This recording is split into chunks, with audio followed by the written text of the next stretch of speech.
तो चलिए फ्रेंड्स, आज समझते हैं कार्बोलिक एसिड होम्योपैथिक मेडिसिन को, जिसको एसिड कार्बोलिकम भी बोला जाता है। बहुत ही इंपॉर्टेंट रेमेडी है फ्रेंड्स। तो चलिए सबसे पहले एक छोटा सा ओवरव्यू करते हैं और समझते हैं कि बेसिकली इस रेमेडी की मेन थीम क्या है, क्या इसका मेन स्पेयर ऑफ एक्शन है, बॉडी के किस पार्ट पर ये काम करती है और बॉडी के अंदर क्या ये चेंजेस करती है। तो फ्रेंड्स, अगर हम ओवरव्यू में बात करें तो ये रेमेडी को ना एंटीसेप्टिक रेमेडी बोला जाता है। क्यों? क्योंकि ये ब्लड पॉइजनिंग, यानी कि अगर ब्लड के अंदर सड़ाव पैदा हो जाए, यानी कि आपका खून ही खराब हो जाए, खून सड़ने लगे, उसके अंदर पॉइजनिंग पैदा हो जाए, उसको भी रिकवर करने की ताकत रखती है।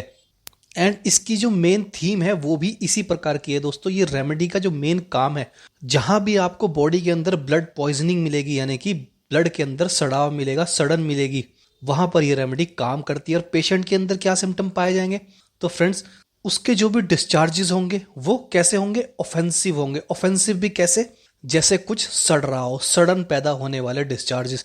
भले ही उसको घाव हो, भले ही उसको अल्सर हो जाए, यानी कि फोड़े फुंसिया हो जाए, सिंपल लैंग्वेज में बात करें तो उनमें भी जो डिस्चार्जेस होंगे ना, जो स्मेल होगी वो कैसी होगी? सड़न, सड़न पैदा करने वाली स्मेल। ये एक बहुत ही इंपॉर्टेंट सिम्टम है इस रेमेडी का, और इसी के चारों तरफ, यानी कि ब्लड पॉइजनिंग को रिकवर करने के लिए ही ये रेमेडी फेमस है।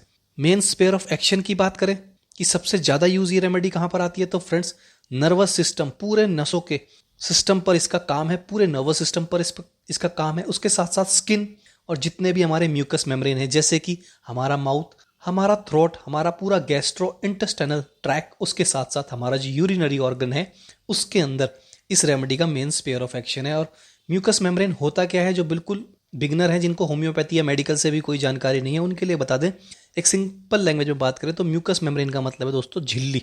ऐसी झिल्ली जैसे मुंह के अंदर क्या, एक सॉफ्ट टिश्यू, या फिर ऐसे कह सकते हैं सॉफ्ट मस्कुलर टिश्यूज को म्यूकस मेम्ब्रेन बोला जाता है, जो हमारे आउटर कैविटीज से जुड़ती है। जैसे कि हमारा मुंह हो गया, हमारा एनएस हो गया, हमारा रेक्टम हो गया, और हमारी आंतों के अंदर भी क्या पाई जाएगी? सॉफ्ट झिल्ली पाई जाएगी। तो जहां भी म्यूकस मेम्ब्रेन है और उसके साथ साथ नर्वस सिस्टम पर इसका मेन स्पेयर ऑफ एक्शन है। तो ऑफेंसिवनेस इस पूरी रेमेडी में आपको सबसे ज्यादा पाई जाएगी। इतनी बदबू कि आप सहन नहीं कर सकते, यानी कि ऐसा कुछ सड़ रहा है, भले ही वो डायरिया हो, भले ही वो डायसेंट्री हो, भले ही वो कोई वूंड या अल्सर हो।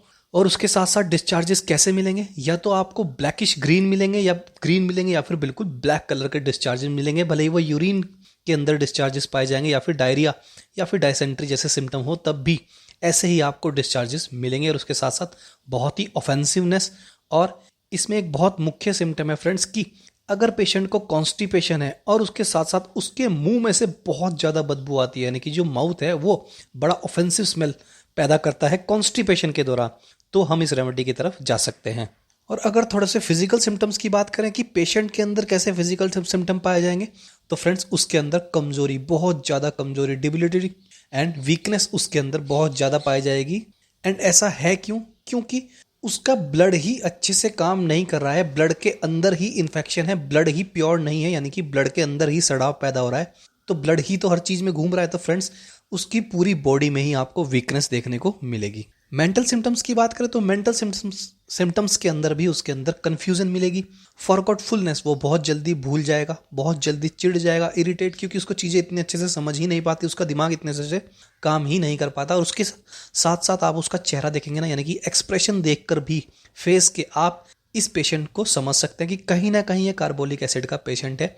उसका जो फेशियल एक्सप्रेशन रहेगा ना, वो शॉक जैसा रहेगा, जैसे जैसे आप कोई नई चीज पहली बार देखते हैं ना, जो आपको चौंका दे, ऐसा एक्सप्रेशन उसको हमेशा ही उसके चेहरे पर रहेगा। और बहुत कम ऐसे पेशेंट रहते हैं जिनका ऐसा एक्सप्रेशन रहता है। तो ये एक बहुत ही यूनिक सिम्टम है कि उसका जो फेशियल एक्सप्रेशन है ना, वो शॉकिंग जैसा, यानी कि जैसे आप चौंक रहे हो, जैसे आपने कोई चीज पहली बार देखी हो, या किसी चीज को देखकर आप बहुत ज्यादा वो हो गए, एकदम इमोशनल हो गए, या फिर दंग रह गए जिसको बोल सकते हैं, ऐसे आपको फेशियल एक्सप्रेशन इस पेशेंट के अंदर दिखेंगे। तो फ्रेंड्स, ये है इसका एक छोटा सा ओवरव्यू, जिसमें जो मेन थीम है वो पॉइजनिंग, यानी कि ब्लड के अंदर ही पॉइजन है, और वही चीज उसको किस चीज के रूप में दिख रही है? ऑफेंसिवनेस के रूप में निकल के आ रही है, यानी कि सारे डिस्चार्जेस में इतनी बदबू है कि जैसे कुछ सड़ रहा हो। अब चलते हैं इसके की यूजेस पर और देखते हैं कि सबसे ज्यादा यूज ये रेमेडी कहां पर आती है। तो फ्रेंड्स, की यूजेस के अंदर ही सबसे पहला जो पॉइंट आया है वो आया है कॉन्स्टिपेशन विद फाउल ब्रेथ, यानी कि अगर पेशेंट में कॉन्स्टिपेशन है तो उसके मुंह से बहुत ही सड़ी बदबू आएगी अगर वो एसिड कार्बोलिक का पेशेंट होगा, यानी कि इतनी सड़ी बदबू कि आप उसके सामने तो छोड़ दो, आसपास भी अगर आप उससे निकलेंगे तो आपको पता लग जाएगा कि इसके मुंह से बड़ी बदबू आ रही है। सेकंड पॉइंट की बात करें तो friends, diarrhoea, dysentery and cholera जैसे सिम्टम्स भी आपको इस पेशेंट में पाए जाएंगे, क्योंकि ब्लड के अंदर इन्फेक्शन है तो डायरिया होना पॉसिबल है फ्रेंड्स। और अगर डायरिया होगा तो उसमें सबसे मुख्य पॉइंट क्या पाया जाएगा? ऑफेंसिवनेस। इतनी सड़ी बदबू होगी दोस्तों कि वो खुद वॉमिटिंग कर देगा जब वो फ्रेश होकर आएगा या वॉशरूम से आएगा या फिर स्टूल पास करेगा। ऐसे ही डायसेंट्री के अंदर होगा। और कोलेरा जैसे सिम्टम्स में तो पेशेंट एक तो पहले से ही कमजोर है और उसके साथ साथ उसके अंदर और कोलेरा के कारण और ज़्यादा कमजोरी आ जाएगी दोस्तों। उल्टी, दस्त, उसके साथ साथ बुरा हाल, यानी कि पानी जैसे दस्त, उसके साथ साथ ऐसा तक बताया गया कि एक स्टेज ऐसी आती है कि पेशेंट बिल्कुल कोलैप्स होने की स्थिति में पहुंच जाता है। पर मेन सिम्टम क्या मिलेंगे? एसिड कार्बोलिक के मिलेंगे दोस्तों। और उसमें सबसे ज़्यादा क्या रहेगा? ऑफेंसिवनेस, सडन जिसे बोलते हैं। और ऑफेंसिवनेस के साथ साथ डायरिया या तो ग्रीनिश कलर का होगा या फिर बिल्कुल ब्लैक। और ऐसे बताया गया है, यानी कि कुछ राइटर्स ने कुछ बुक्स में ऐसा लिखा है कि स्टूल जो है ना वो इस प्रकार का होता है जैसे कि आंतों के अंदर से कचरा आ रहा हो, इस प्रकार का स्टूल रहेगा, यानी कि बड़ा ही अजीब सा स्टूल रहेगा। नॉर्मल स्टूल, यानी कि नॉर्मल डायरिया जैसा नहीं रहता, वो कुछ अलग ही प्रकार का, जैसे स्क्रैप निकल रहा हो इंटेस्टाइन से, इस प्रकार का कुछ इसका स्टूल पास होगा इस पेशेंट का। उसके साथ साथ बदबू तो रहेगी। थर्ड पॉइंट में बात की गई है इंक्रीज यूरिन प्रोडक्शन। तो फ्रेंड्स देखिए, अगर आपके ब्लड में पॉइजन आ गया ना, यानी कि ब्लड ही सड़ गया, तो कहीं ना कहीं आपकी किडनी पर भी इफेक्ट पड़ेगा। तो ये रेमेडी इतनी पावरफुल है कि आपकी किडनी को रिकवर करने में भी काम आती है। यानी कि यूरीमिया, यूरिन के अंदर हाई अमाउंट ऑफ प्रोटीन अगर निकलना स्टार्ट हो जाए तो भी ये रेमेडी किडनी को रिकवर करके आपके यूरिन को बढ़ाती है, यानी कि आपकी जो यूरिन की प्रोडक्शन है उसको इंप्रूव करती है और आपका यूरिन क्लियर करती है। और इस पेशेंट के अंदर यूरिन के सिम्टम कैसे पाए जाएंगे? तो फ्रेंड्स, यूरिन या तो ग्रीनिश कलर का होगा या फिर ब्लैकिश कलर का यूरिन होगा। बहुत कम दवाइयाँ हैं जिसमें आपको ब्लैकिश कलर का यूरिन मिलेगा, बिल्कुल काला जैसा यूरिन। बहुत ही कम दवाइयाँ हैं दोस्तों होम्योपैथी में से। तो उनमें से one of the important remedy हमारी एसिड कार्बोलिक। तो बहुत ही खूबसूरत इसके रिजल्ट है, बट कहीं ना कहीं होम्योपैथी में हम इस रेमेडी को इतना ज़्यादा यूज़ नहीं कर पाते। बट ऐसे पेशेंट भी आपको बड़े सीवियर मिलते हैं, बड़े कम पेशेंट हैं जो इस हद तक पहुंच जाते हैं, यानी कि इतना ज़्यादा उनके ब्लड के अंदर पॉइजन मिलता है। उसके साथ साथ फोर्थ पॉइंट में बात की गई है मैलिग्नेंट और सेप्टिक वुंड। या तो कैंसरस जैसी गांठ पाई जाएगी या फिर कोई कट पड़ गया, ऐसी कोई चोट लग गई जिसके कारण सेप्टिक फैल गया। और उस सेप्टिक में सबसे बड़ा सिम्टम क्या पाया जाएगा? उस सेप्टिक में से बदबू आएगी, यानी कि जहां भी उस पेशेंट को वुंड हो गया है, घाव हो गया है, कहीं से कट लग गया है, वहां पर बदबू पाई जाएगी। या फिर वहां अगर पस भी बनेगी तो उस पस में भी बहुत ज़्यादा बदबू होगी। बदबू कैसी होगी? जैसे कुछ सड़ रहा है। ऐसी अगर बदबू पाई जाए और वो बॉडी पे कहीं भी हो फ्रेंड्स, तो कहीं ना कहीं वो कार्बोलिक एसिड का पेशेंट हो सकता है। फिफ्थ पॉइंट में बात की गई है इसके पेन के बारे में कि अगर पेशेंट को पेन है तो पेन कैसा पाया जाएगा? एक तो सडन, एकदम से आ जाएगा, उसके साथ साथ जलन, बर्निंग जैसा पेन है। प्रिकिंग पेन, यानी कि जैसे कोई सुइयां चुभा रहा है, उसके साथ साथ स्टिंगिंग, जैसे कोई डंक मार रहा है।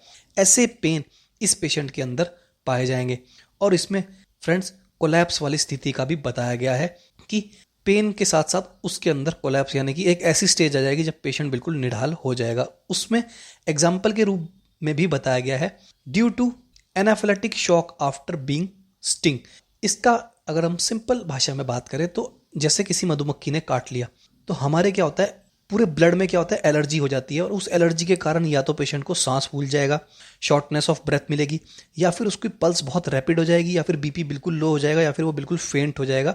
तो ये एक कंडीशन ऐसी होती है जो हमारी इम्यूनिटी पर अफेक्ट करती है। तो इसके कारण पेशेंट एक शॉक में चला जाता है, यानी कि एक ऐसी स्थिति में चला जाता है जिससे वो एकदम बेचैन हो जाएगा, घबरा जाएगा, माइंड में भी कंफ्यूजन पैदा हो जाएगी। उसी को बोलते हैं एनाफिलेटिक शॉक। और ये कब पाया जाता है? ज़्यादातर जब कोई मधुमक्खी डंक मार ले, यानी कि किसी भी डंक के कारण किसी बी ने डंक मार लिया, उसकी भी यहाँ पर चर्चा की गई है। और उसमें जो पेन आएगा उस पेन की बात की गई है। वो पेन कैसा होगा?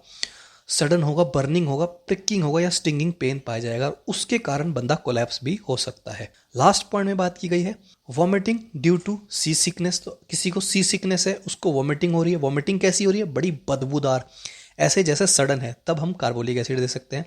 उसके साथ साथ प्रेगनेंसी में वॉमिटिंग है, उसमें भी वॉमिटिंग कैसी हो रही है? बदबूदार और सडन जैसी स्मेल है, तब हम उसमें एसिड कार्बोलिक दे सकते हैं। और उसके साथ साथ कैंसर, अगर कहीं पर कैंसर है और दोस्तों पेट एब्डोमेन के कैंसर में ये रेमेडी बड़ी ही वंडरफुल तरीके से काम आती है, यानी कि कहीं इसने पेशेंट रिकवर कर सकते हैं। बहुत सारी बुक्स में एग्जांपल्स भी दिए हुए हैं कि एब्डोमिनल कैंसर में इस रेमेडी ने रिकवरी दिखाई है। और वो क्यों, यानी कि सिम्टम क्या पाए जाएंगे, सिम्टम यही पाए जाएंगे दोस्तों, जो भी डिस्चार्जेस होंगे उस पेशेंट के अंदर वो बड़े ही ऑफेंसिवनेस होंगे, पेशेंट बड़ा ही जल्दी थक जाएगा, वीकनेस पाई जाएगी, माइंड में कन्फ्यूजन पाई जाएगी, फॉरगॉटफुलनेस पाई जाएगी, और उसके साथ साथ उसका जो बिहेवियर रहेगा वो कैसा रहेगा, यानी कि फेशियल एक्सप्रेशन कैसा रहेगा, शॉक्ड जैसा, यानी कि जैसे हैरान है बंदा, हमेशा अचंबा रह गया, ऐसे इस प्रकार के अगर फेशियल एक्सप्रेशन है तो कहीं ना कहीं वो एसिड कार्बोलिक का पेशेंट हो सकता है। तो ये तो हमने इसके की यूज स्टडी की है दोस्तों कि कहाँ कहाँ पर ये यूज होती है। चलिए अब इसकी रेमेडी प्रोफाइल पर चलते हैं और देखते हैं कि इसके अलावा किस तरीके से हम इस पेशेंट को समझ सकते हैं mentally as well as physically, और उसके साथ साथ अब इसकी मोडेलिटीज़ को भी समझेंगे कि किस चीज़ से इस पेशेंट को आराम मिलता है और किस चीज़ से उसको सिम्टम और ज़्यादा एग्रावेट होते हैं। तो फ्रेंड्स रेमेडी प्रोफाइल में सबसे पहले मेंटल सिम्टम्स की बात की गई है, जिसमें बताया है कि पेशेंट के मेंटल सिम्टम्स कैसे मिलेंगे, रेस्टलेस बेचैन मिलेगा, चिड़चिड़ापन, फॉरगॉटफुलनेस, और एक बहुत ही इंपॉर्टेंट पॉइंट है जो कि है बेविल्डेड। इसका मतलब ही दोस्तों है कि उसका जो एक्सप्रेशन रहेगा वो इस प्रकार का रहेगा जैसे कि वो शॉक्ड हो या फिर अचंबा रह गया हो या फिर हक्का बक्का रह गया हो, ऐसे भी हम इस चीज़ को बोल सकते हैं। उसके साथ साथ एक बहुत ही यूनिक सिम्टम इसके अंदर पाया जाएगा, वो बार बार यान यानी कि यानिंग यानी कि जबाइये लेगा और अपनी बॉडी को स्ट्रेच करेगा। ये बहुत ही यूनिक सिम्टम है दोस्तों, बहुत कम रेमेडीज़ हैं जिसमें ये सिम्टम पाया जाएगा, यानी कि बार बार पेशेंट जबाइये लेगा, यानिंग करेगा और उसके साथ साथ अपनी बॉडी को स्ट्रेच करेगा, और have a very acute sense of smell. तो उसको ना सेंस बहुत ज़्यादा है स्मेल से, यानी कि सेंसिटिविटी है स्मेल से लेकर उसको, क्योंकि उसके पूरी बॉडी में ही इतने ऑफेंसिव स्मेल है, तो इसलिए उसको स्मेल से बड़ी ही सेंसिटिविटी इस पेशेंट के अंदर आपके मिलेगी। और इसकी ड्रीम्स के बारे में भी बात की गई है, perplexing dreams leave them unrefreshed after sleep. तो उसकी जो ड्रीम्स है ना वो कैसी हैं, परप्लेक्सिंग का मतलब उसको बेचैन कर देने वाली, उसको कंफ्यूज कर देने वाली। वो ड्रीम्स में ऐसा लगेगा कि कुछ अलग ही दुनिया है, कुछ अलग ही रियलिटी है, और एकदम जैसे उसकी आंख खुलेगी तो वो ऐसे बेचैन पाएगा अपने आप को। तो इसलिए उसे ऐसा लगता है कि मेरी नींद भी पूरी नहीं हो पाई, मैं फ्रेश नहीं उठ पाया सोने के बावजूद भी। तो वो अनफ्रेश्ड अपने आप को बताएगा। अगर आप उससे पूछेंगे नींद कैसी है तो वो बताएगा नींद तो ठीक है पर अजीब अजीब से ड्रीम्स आते हैं, इसलिए मैं अनफ्रेश्ड फील करता हूँ उठने के बाद भी। तो इस प्रकार के कुछ इसके मेंटल सिम्टम्स मिलेंगे, बड़े ही यूनिक मेंटल सिम्टम्स है इस पेशेंट के अंदर। क्यों? क्योंकि एक तो बार बार यॉर्निंग करेगा, बॉडी को स्ट्रेच करेगा, उसके साथ साथ बहुत ही एग्जॉस्टेड फील करेगा, चिड़चिड़ापन, फॉरगॉटफुलनेस और फेशियल एक्सप्रेशन के साथ शॉक जैसा। तो इस प्रकार के मेंटल सिम्टम्स मिलेंगे। चलिए अब थोड़े से फिजिकल सिम्टम्स को समझते हैं। तो फ्रेंड्स इसमें फिजिकल सिम्टम्स में वही बात रिपीट कर रखी है जो उसके की यूजेस में बताई थी कि पेशेंट को सडन बर्निंग मिलेगी, प्रिकिंग स्टिंगिंग पेन मिलेगा, और उसके साथ साथ पेशेंट कोलैप्स भी हो सकता है। किस स्टेज में? एनाफिलेटिक शॉक के कारण, अगर जो उसको मधुमक्खी ने काट लिया उस कंडीशन में, यानी कि अगर आपको कोई ऐसा पेशेंट मिले कि मधुमक्खी ने काटा है उसके बाद वो बिल्कुल कोलैप्स हो गया, या फिर वो एक ऐसी स्थिति में पहुंच गया कि बीपी बिल्कुल लो है, घबराहट होने लग गई है, सांस फूलने लग गया है, या फिर वो बहुत ज़्यादा कंफ्यूज रहने लग गया है, और उसके साथ साथ दर्द कैसा है, जलन जैसा पैदा करने वाला, या फिर प्रिकिंग कोई सुइयां चुबा रहा है, या फिर स्टिंगिंग जैसे कोई डंक मार रहा हो, इस प्रकार के पेन उसके अंदर मिलने वाला है। इसी में आगे बताया गया कि ये रेमेडी प्रिस्क्राइब की जाती है फॉर मैलिग्नेंट, यानी कि कोई कैंसरस गांठ, उसके साथ साथ सेप्टिक वुंड, अगर किसी वुंड में सेप्टिक हो जाए, और ये भी कब है? If there are link to the compound fractures. अगर कोई ऐसा फ्रैक्चर्स हो गया है जो मांस को फाड़ के ही बाहर आ गया है, यानी कि वहां पर वुंड भी हो गया और उसके साथ साथ फ्रैक्चर भी हो गया, अंदर क्या हो गया, सड़न पैदा हो गई, तो हम इस रेमेडी की तरफ जा सकते हैं। जहां भी आपको सड़न मिले ना, सड़ यानी कि कुछ सड़ रहा है डिस्चार्जेस में या फिर वुंड्स में, तो आप कहीं ना कहीं सोच सकते हैं कि ये कार्बोलिक एसिड का पेशेंट है। बट ऐसा जरूरी नहीं है कि दोस्तों जहां भी सड़न मिलेगी तो कार्बोलिक एसिड का ही पेशेंट होगा। जैसे ही आप फर्दर केस टेकिंग करेंगे, सिम्टम्स को अच्छे से पूछेंगे, मेंटल सिम्टम्स की तरफ जाएंगे, मोडालिटीज की तरफ जाएंगे, तो अगर वो कार्बोलिक एसिड का पेशेंट हुआ तो कहीं ना कहीं खुद ब खुद वो चीज़ें क्लियर होती चली जाएंगी। उसके साथ साथ ये भी बता रखा है कि another use of the remedy is for treating increased urine production with और विदाउट बर्निंग पेन। तो यूरिन के दौरान बर्निंग पेन हो भी सकता है और नहीं भी हो सकता, बट ये रेमेडी किडनी के फंक्शन को भी बढ़ाती है, तो इसलिए आपका यूरिन जो प्रोडक्शन है वो और ज़्यादा बढ़ता हुआ नजर आता है इस रेमेडी को लेने के बाद। और कभी कभार आपने देखा होगा कि डायबिटीज़ जिसको हो उस पेशेंट के अंदर भी यूरिन स्कैंटी मिलेगा, यानी कि यूरिन का जो फ्लो है वो उस प्रकार से नहीं हो रहा है जैसा होना चाहिए। तो उसी में बताया गया है दोस्तों इस रेमेडी में, पॉसिबली एसोसिएटेड विद डायबिटीज और अदर डिजीज दैट में अफेक्ट यूरिन प्रोडक्शन। तो डायबिटीज से भी एसोसिएट हो सकती है वो बीमारी जिससे यूरिन प्रोडक्शन कम हो गया था, और या फिर दूसरी बीमारी जिनसे यूरिन का संबंध है। उन सब बीमारियों में अगर यूरिन आपको स्कैंटी पाया जाएगा तो ये रेमेडी यूरिन का प्रोडक्शन बढ़ाती हुई मिलेगी। यूरिन कैसा होगा उसके बारे में बताया गया दोस्तों। यूरिन इज टिपिकली ब्लैक और ग्रीन इन कलर। तो ये दो जो ब्लैक और ग्रीन है ना, ये लगभग हर डिस्चार्जेस में पाए जाएंगे, या तो वो डिस्चार्ज उसका ब्लैकिश होगा या ग्रीनिश होगा। तो ये बहुत ही इंपॉर्टेंट सिम्टम है इस रेमेडी का। और उसके साथ साथ बताया गया and is accompanied by putrid strong smelling discharges notably from anus. यानी कि डिस्चार्जेस कैसे पता चलेगा? सड़ा हुआ, प्यूट्रिड का मतलब सड़ाव पैदा हो रहा है, उसके साथ साथ बहुत ज़्यादा बदबू, इतनी ज़्यादा बदबू कि आप सहन नहीं कर सकते। फ्रेंड्स, एक राइटर ने ऐसा लिखा गया है कि अगर वो कार्बोलिक एसिड का पेशेंट हुआ तो अगर आप उसके घर के आसपास से भी गुजरेंगे ना तो आपको उल्टी आने जैसा हो जाएगा। इतनी ज़्यादा बदबू इस पेशेंट के किसी भी डिस्चार्जेस से आपको मिलेगी। यानी कि जिस रूम में वो पेशेंट रहता है उस रूम में आप एंटर भी नहीं कर सकते। और एक मेरे पास एक ऐसा केस भी आया था, उस लेडीज़ को पैरालिसिस हो गया था, एंड उस पैरालिसिस के बाद उसको ना डायरिया हो गया स्टार्ट। वो डायरिया इतना ऑफेंसिव था, यानी कि वो मेरे पेशेंट मेरे क्लिनिक पर हाफ एन आवर रुका होगा। हाफ एन आवर में वो, यानी कि मुझे सारे डोर खोलने पड़ गए थे और आधे से 1 घंटे बाद भी स्मेल नहीं गई थी। तो वो कहीं ना कहीं, और 100% दोस्तों मैंने उसको कार्बोलिक एसिड पिलाई थी, तो उससे क्या हुआ, उसका डायरिया बंद हो गया था। बट उस पेशेंट की एज बहुत ज़्यादा थी तो पैरालिसिस रिकवर्ड नहीं हो पाया। बट उसका डायरिया, उसका जो ऑफेंसिवनेस थी वो विद इन 2 डेज बंद हो गई थी कार्बोलिक एसिड की यूज से। तो इतनी ज़बरदस्त रिजल्ट ये रेमेडी दिखाती है। बस आप केस को समझ जाइए, वो ही सबसे इंपॉर्टेंट है होम्योपैथी में, जो कि है केस टेकिंग। अगर आपने केस टेकिंग अच्छे से कर लिया, आप समझ गए कि कहीं ना कहीं ये पेशेंट इस रेमेडी का है, तो वो रेमेडी कहीं ना कहीं असर अपना दिखाएगी फ्रेंड्स। और कभी कभार तो इतनी ज़बरदस्त रिजल्ट देखते हैं कि पेशेंट भी शॉक रह जाता है कि इतनी जल्दी तो एलोपैथी भी काम नहीं करती जितनी जल्दी होम्योपैथी काम करके दे रही है। तो इसमें यही बताया गया दोस्तों कि एनएस से, यानी कि भले ही वो डायरिया हो या डायसेंट्री हो, तो एनएस से जो भी डिस्चार्जेस होंगे, एनएस वो वाला पार्ट है दोस्तों जहाँ से हमारा स्टूल बाहर निकल के आता है हमारी बॉडी से। तो एनएस से जो भी डिस्चार्जेस होंगे वो कैसे होंगे? बहुत ही स्ट्रॉन्ग स्मेल होंगे, प्यूट्रिड होंगे। तो ये तो हम पूरी रेमेडी में बात करते ही आ रहे हैं। इसमें आगे बताया गया है द रेमेडी में additionally be use to treat vomiting. Vomiting को ट्रीट करने में काम आती है। वॉमिटिंग किस चीज़ से? सी सिकनेस से, या प्रेगनेंसी से, या कैंसर हो उसमें बार बार वॉमिटिंग पेशेंट को आ रही हो। बट वॉमिटिंग कैसी होगी? ऑफेंसिव होगी, सडन जैसी बदबू होगी उसमें, और कलर भी या तो ग्रीन या ब्लैकिश अगर हो तो कहीं ना कहीं कार्बोलिक एसिड का पेशेंट हो सकता है। और उसके साथ साथ बताया गया है कि the vomit is accompanied by a constant thirst of water. तो उसको लगातार पानी की प्यास लग रही है। अ टेंडेंसी टू बेल्च, बार बार ढकारें आ रही हैं और पेट में दर्द मिलेगा उस पेशेंट के अंदर। तो पानी की प्यास बहुत ज़्यादा रहेगी और बार बार कांस्टेंट वो पानी मांगता रहेगा। और उसके साथ साथ क्या रहेगा? बहुत ज़्यादा बेल्चिंग उसको रहेगी और एब्डोमिनल पेन भी उसको रह सकता है। अब बात की गई है इसके डायरिया और डायसेंट्री और कोलेरा की। तो फ्रेंड्स, ऑफेंसिव स्पेलिंग डिस्चार्जेस रहेंगे डायरिया के अंदर भी, डायसेंट्री के अंदर भी एंड कोलेरा के अंदर भी, जिसकी हम पहले भी बात कर चुके हैं। ऑल्सो भी treated as many constipation with foul breath. ये बात तो हमने स्टार्टिंग में ही कर ली थी कि दोस्तों अगर कॉन्स्टिपेशन है और मुंह से बड़ी ही सड़ी हुई बदबू आ रही है, सड़े गंद की तरह बदबू आ रही है, तो कहीं ना कहीं वो कार्बोलिक एसिड का पेशेंट हो सकता है। और ये बहुत ही इंपॉर्टेंट सिम्टम है इस रेमेडी का।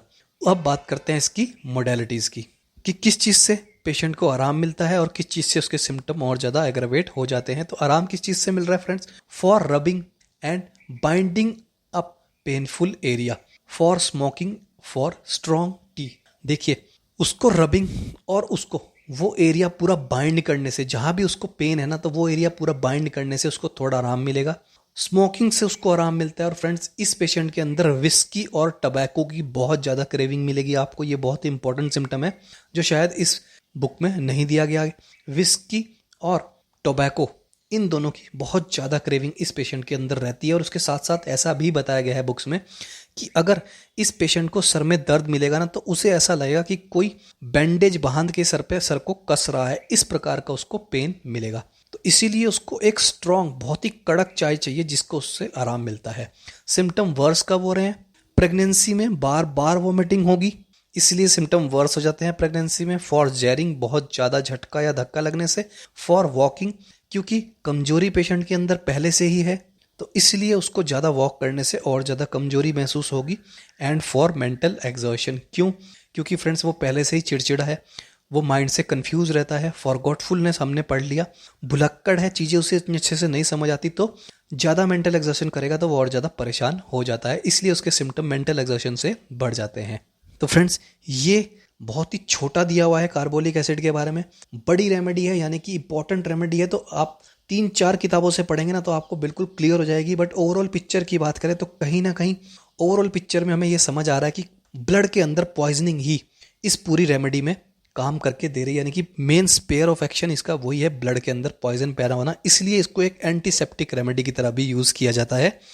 और ऐसा भी बताया गया है कि कहीं पर अगर वॉन्ड ठीक नहीं हो रहा, यानी कि अगर हमारे कोई कट लग गया, कोई घाव लग गया बहुत ही गहरा और उसमें पस बन गई या उसमें बहुत ज़्यादा सड़न पैदा हो गई और वो ठीक नहीं हो रहा है, तो फ्रेंड्स आप ग्लिसरीन, वैसलीन और कार्बोलिक एसिड 6CH पोटेंसी की 10 से 15 बूंदें मिलाइए ग्लिसरीन और वैसलीन में, एक पेस्ट बनाइए और उसको अप्लाई करिए दिन में 3 से 4 बार। तो 5 से 6 दिन में ही वो घाव भी ठीक हो जाएगा, उसके अंदर जो स्मेल है वो तो 2 से 3 दिन में ही गायब हो जाएगी और वो घाव बिल्कुल प्रॉपर तरीके से रिकवर हो जाएगा। एक किताब में ऐसा भी लिखा है। तो एक्सटर्नली और इंटरनली दोनों प्रकार से हम इस रेमेडी का यूज़ कर सकते हैं। तो आप समझ सकते हैं कि कितनी पावरफुल ये रेमेडी है कि एक घाव के अंदर अगर सड़न भी पैदा हो गई, यानी कि अगर आप किसी सर्जन के पास जाएंगे तो वो कहेंगे कि इस पार्ट को काट दो, तो इतनी वंडरफुल रेमेडी है कि उस पार्ट को कटने से तो बचाती है, उसके साथ साथ उसकी ऑफेंसिवनेस है वो 2 से 3 दिन में ही ये रेमेडी गायब कर देती है। तो इस रेमेडी को कहीं ना कहीं हम पीछे छोड़ते जा रहे हैं, होम्योपैथी में इतना ज़्यादा यूज़ नहीं ले पाते। तो अलग अलग किताबों से अगर आप पढ़ेंगे तो और ज़्यादा आपको क्लियर हो जाएगा एंड पेशेंट को फिर आप अगर थोड़ा सा भी डीप आपने केस टेकिंग कर ली तो तुरंत समझ जाएंगे कि कहीं ना कहीं ये कार्बोलिक एसिड का पेशेंट हो सकता है। तो फ्रेंड्स, ये थी ओवरऑल जानकारी। इसमें अगर आपको कोई भी डाउट हो, छोटे से छोटा डाउट भी आप हमें कमेंट बॉक्स में कमेंट कर सकते हैं। एंड अगर आपके आसपास या आपके परिवार में कोई ऐसा केस है जो रिकवर नहीं हो पा रहा है, आपने कई जगह दिखा लिया बट उसको रिकवरी नहीं मिल पा रही है, या फिर कोई क्रॉनिक बीमारी है जो रिकवर नहीं हो पा रही, तो फ्रेंड्स आप हमसे संपर्क कर सकते हैं। ईमेल आईडी और व्हाट्सएप दोनों आपको प्रोवाइड करा दिए गए हैं, आप हमें मेल भी कर सकते हैं या फिर व्हाट्सएप पर मैसेज कर सकते हैं। प्लीज़ कॉल वगैरह या वीडियो कॉल वगैरह ना करें। पूरे प्रॉपर केस टेकिंग के बाद आपकी रेमेडी आपको घर कुरियर कर दी जाएगी। एंड इस रेमेडी को लेकर अगर आपको कोई भी डाउट है तो कमेंट बॉक्स में कमेंट कीजिएगा, आपकी क्वेरी को जरूर कंप्लीट किया जाएगा। आज के लिए इतने दोस्तों, कल इससे भी ज़्यादा इंफॉर्मेटिव वीडियो के साथ आप लोगों से मिलेंगे, तब तक के लिए धन्यवाद।